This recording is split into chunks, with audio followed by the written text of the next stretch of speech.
This week's Bible study, we're going to be looking at Psalm 9. It might have a title of Praise for God's Ultimate Justice. Continue to looking at ideas of what we can celebrate with God. Do you think the world is unfair? I certainly think so. There doesn't appear to be in lots of cases any justice at all. But sometimes when we're thinking about faith and about God's actions, we have to have a long-term view. It took more than 40 years to construct the Cathedral of Christ the Saviour in Moscow. It was finished, I think, in 1883, where when the communist government took over, it decided it wanted to eradicate Christianity. So the church was demolished in 1931. And so it vanished. However, the Christians didn't give up on this idea and they prayed for a new building.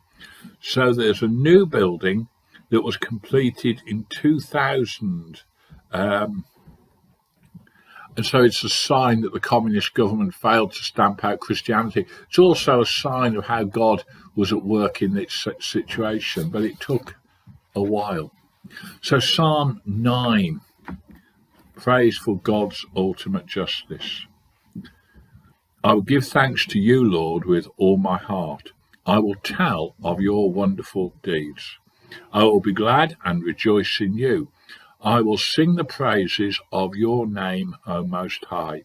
My enemies turn back. They stumble and perish before you. You have upheld my right and my cause, sitting enthroned as the righteous judge.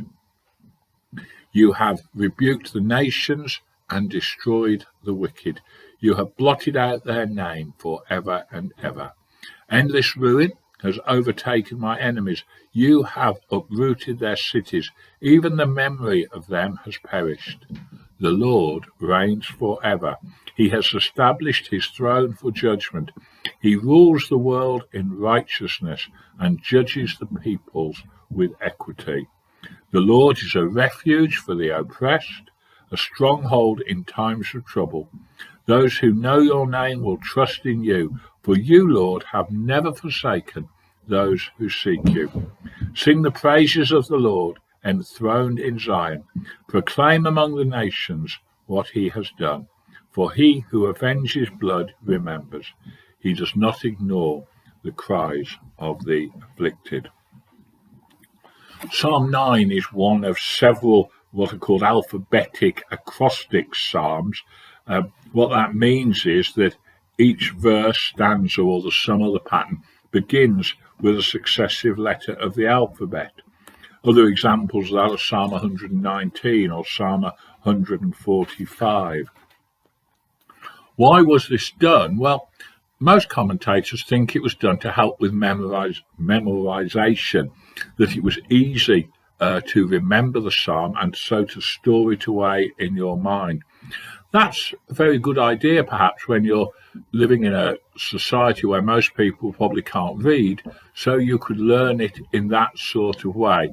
And so you could learn about God and about the goodness of God by working your way slowly through the alphabet. Just for interest, this acrostic format continues into Psalm 10. So some people think that these two psalms were once one. That makes good sense because Psalm 9 focuses on God's deliverance of the righteous, whereas Psalm 10 dwells on God's judgment of the wicked. So it's a psalm, they say, it's a psalm of David, and it would have been well known and it would have been learned by the people. It actually divides up into some very simple sections, really, and all of them are things we could do with learning, and if we haven't learned them, to hold on to about God and who God is. Because verses 1 and 2 talk about how God does marvellous work throughout the ages and in my life. So David's looking back at his life and he's saying, this is the work that God has done in my life. I sometimes wonder whether we do that often enough. Can we give a testimony about the goodness of God in our lives?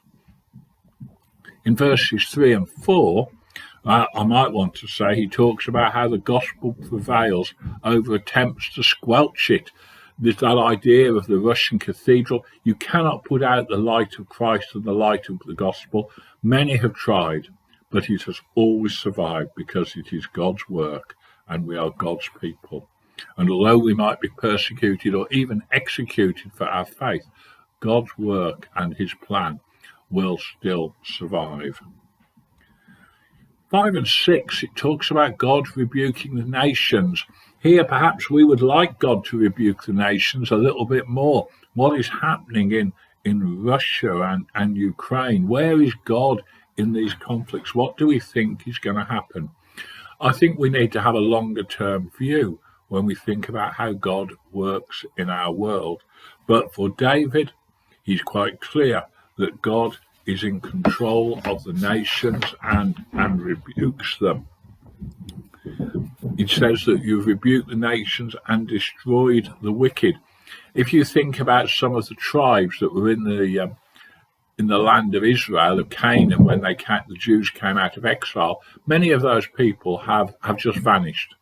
They had all sorts of wicked practices, and their nations, they have just vanished from the earth. Verse 7 and 8, he talks about the Lord reigns forever. Isn't that a great statement? To think that whatever is happening, the Lord reigns forever. He wants to say that God is righteous and his judgments will ultimately prevail. God keeps his word. He keeps his promises. Every prophecy in the Bible will come true.